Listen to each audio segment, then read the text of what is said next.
Самое ценное, что есть в жизни у человека, это свобода. Нет ничего выше свободы. Вам любой человек, который был в неволе, скажет, что то, о чем мечтает всегда невольник, раб, пленник, заключенный, это свобода.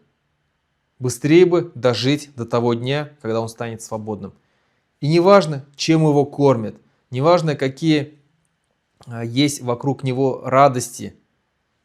Пусть он там каждый день хоть кушает пирожные, торты, жареные какую-то индейку на завтрак, обед и ужин. Пусть его там веселят и развлекают. Все равно это все не нужно, когда нету свободы. Любой человек вам, который побывал в неволе, скажет, что пусть лучше будет черный кусок хлеба и стакан воды на завтрак и на обед и на ужин, но лишь бы была свобода, лишь бы была свобода действий, чтобы человек сам определял, куда ему пойти, что ему делать, с кем ему разговаривать, как действовать.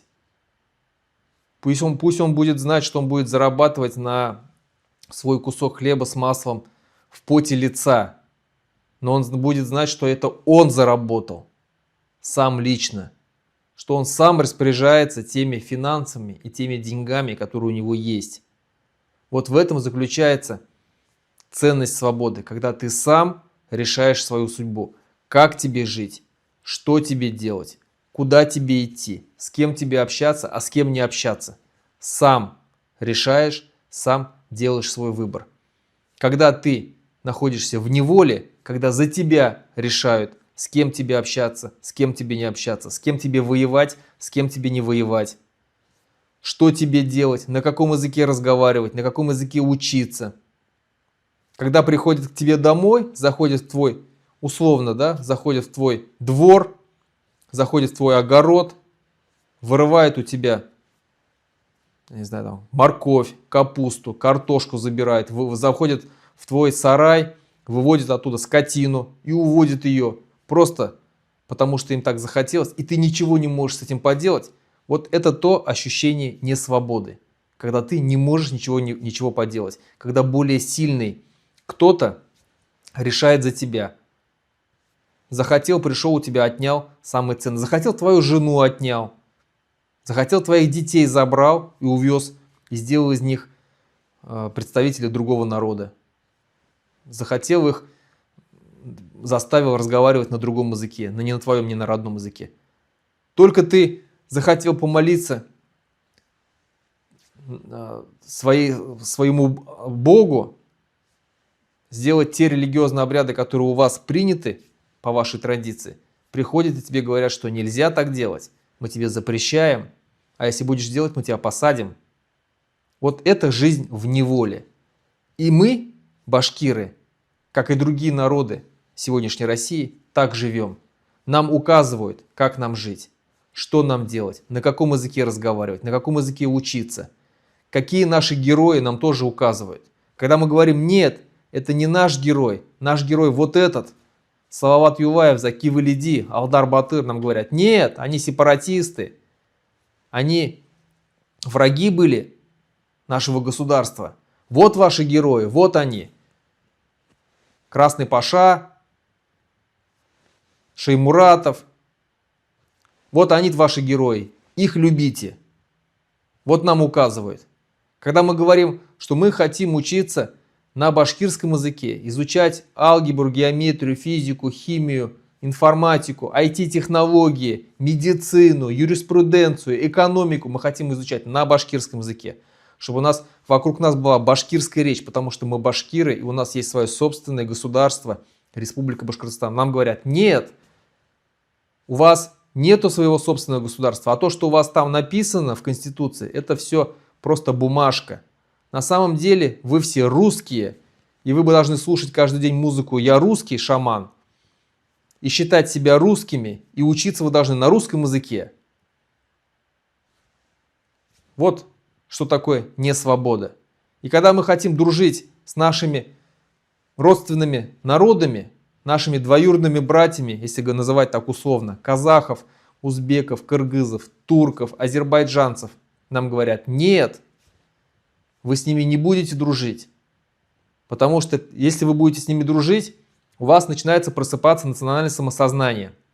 Вы начинаете хотеть жить так же, как они, свободно и независимо. А мы не хотим, чтобы вы жили так. Поэтому вы будете общаться только с русскими или с теми, на кого мы укажем.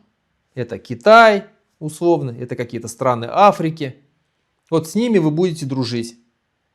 Это Северная Корея. Они к вам будут приезжать, они у вас здесь будут гостить, вы их принимаете, но со своими братскими народами вы не будете дружить, и ни в какие совместные организации вы не будете вступать, никакие совместные мероприятия, никакие фестивали тюркские у вас не будут проводиться, и вы в них тоже не будете участвовать. Вот что нам говорят.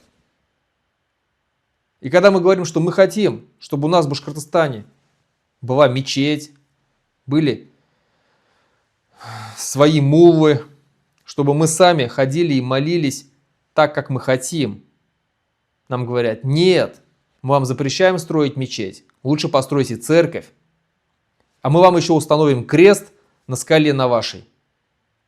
Вы всегда думали, что это ваша башкирская земля, но теперь это наша русская земля, потому что мы так хотим. А будете возмущаться, мы вас назовем сепаратистами, террористами. Вот что такое несвобода, когда ты не имеешь права сказать, что я здесь хозяин, это моя земля. Когда они приходят к нам и просто говорят, что вот на этой территории мы нашли золото, а вот на этой территории мы нашли медь, и поэтому мы у вас их забираем. Плевать, что она красивая, плевать, что вы лишитесь чистой питьевой воды, чистого воздуха. Нам на это наплевать. Мы хотим здесь заработать, мы хотим здесь забрать отсюда медь, мы хотим отсюда забрать золото, мы хотим отсюда забрать поделочный камень, мрамор, гранит, нефть захотим достать здесь, газ. И то, что вас там беспокоит, какая-то природа, нам на это плевать. Мы здесь не живем, мы живем где-то далеко. Что будет с вами, нам тоже плевать. Вот это не свобода. Это не свобода. И мы сейчас так живем. Я же хочу, Башкортар, чтобы мы жили независимо, свободно, как свободное независимое государство. Чтобы мы сами решали, с кем нам дружить, что нам делать, куда нам ездить, как зарабатывать, как строить нашу экономику, кто у нас национальные герои. Чтобы мы сами решали. И в этом счастье самим решать. Пусть черный хлеб, пусть вода, но это наша вода, это наш черный хлеб, и мы сами на него заработали. И мы сами решаем, как нам жить и что нам делать. Поэтому, Башкортар, только независимость и никакого рабства в составе этой Российской империи. Хау болады, хурматлы милләттәшләр, осы шаға тәклем.